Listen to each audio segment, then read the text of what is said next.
यो मेसेज त्यस्तो व्यक्तिहरूको लागि जो एकदम छिट्टै अरूसँग अट्याच हुन्छन्।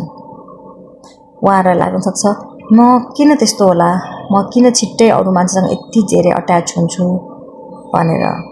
सुन्नुहोस्, कुनै व्यक्तिप्रति अट्याचमेन्ट राख्नु केही गलत होइन, त्यो कमजोरी पनि होइन। त्यस्ता व्यक्तिहरूले धेरै अट्याचमेन्ट राख्छन् जसले जिन्दगीमा पुरै माया पाएको हुँदैन।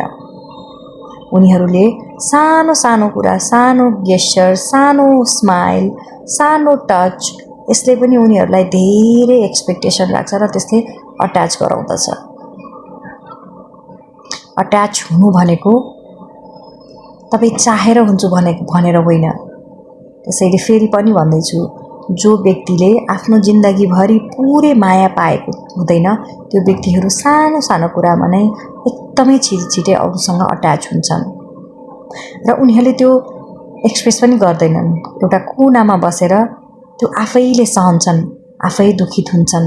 अगाडिको मान्छेलाई भान पनि हुन दिँदैनन् कि उनीहरू कति धेरै अट्याच छन् भनेर।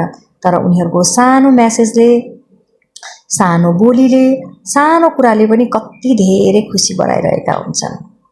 के तपाईँ त्यस्तो व्यक्तिमा पर्नुहुन्छ? कमेन्ट गर्नुहोला है त।